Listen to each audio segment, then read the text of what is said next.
Because you live during a time of abundance, the general populace has not been a major concern for you. You've had it pretty good. Well, that's about to change. Historically, the elites had to concern themselves with how to keep the people satiated. The people don't even have to be happy, really. As long as they have just enough to lose, they won't fight you. They won't risk it. If you go too far, however, if you get too greedy, too fast, expect a revolution. But why not just maintain abundance for everyone rather than risk a revolution? Because revolution is eventually where we want to take them, as long as we have control over it. But that can't happen if we're hasty, so take it slow. Never leap into atrocity, ease into it. Give the people time to acclimate to audacity. What they once thought intolerable will become the new status quo. If someone dares to complain, turn their own narrative against them and declare that they are the one who is being outrageous and even treasonous. You don't just jump to executions. Establish a bureaucracy. Start with surveillance. Move to detainment, imprisonment, forced labor, torture. Call it enhanced interrogation. And eventually, executions. By then, they'll be used to cruelty. They'll partake in cruelty. And at every step of the way, you're rewriting history and you're shifting blame. How can I possibly do this? What the average person is capable of would shock you. You may think it impossible to convince people of certain things, but if you repeat something enough with force and confidence, people will believe it. Keep it simple. We will create such an imbalance of power that it will become unsustainable. Make no mistake. So eventually some people will have nothing left to lose, and you will not be able to forestall revolution any longer. But worry not. If you do it right, the elite will still be safe, because throughout every stage of our accumulation of power, there will also be a scapegoat. Oh, we don't want to do these things to you. We don't want to have to put cameras everywhere.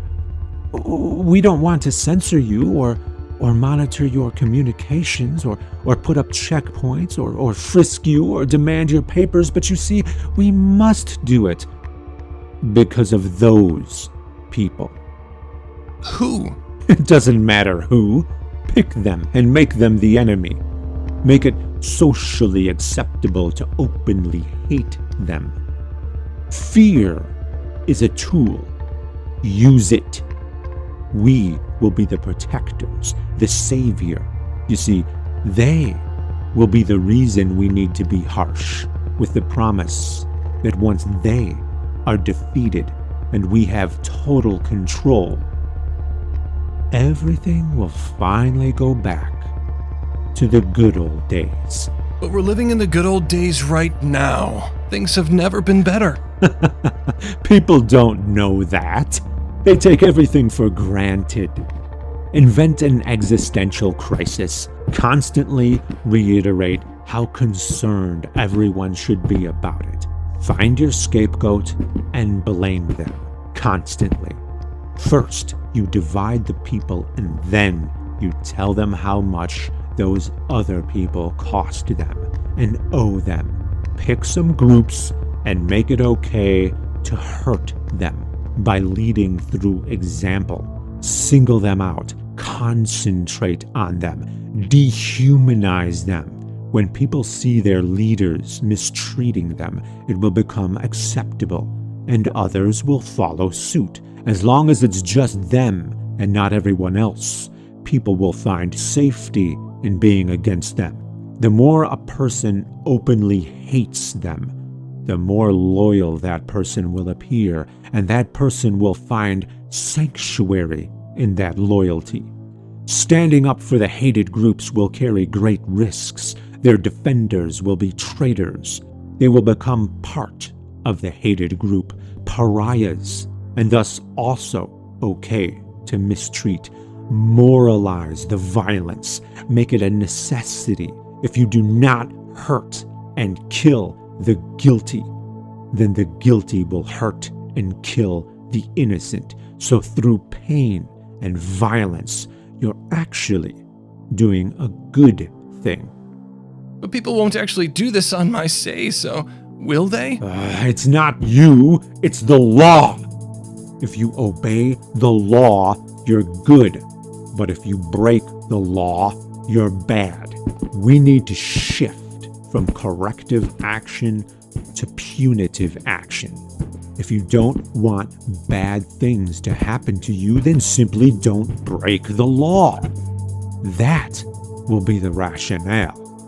Revive our primal hunger for vengeance.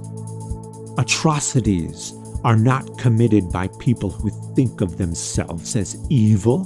They're committed by perfectly normal people who think they're doing something good. The trick is to get them to that point with your propaganda. You need to find the people who will obey. Those who understand that laws can be unjust are the people we need to eliminate early, or they will give us problems. We need people who confuse legality with morality. The people who respect the law so much that they follow it blindly, completely without discretion or compassion, will happily commit your atrocities, and they'll do it with a clean conscience for the rest of their days. They need only some dehumanization and acclimation to cruelty through gradual escalation. Weed out the rebels. Make your word the law. Bureaucratize the cruelty, and the people will do your dirty work for you.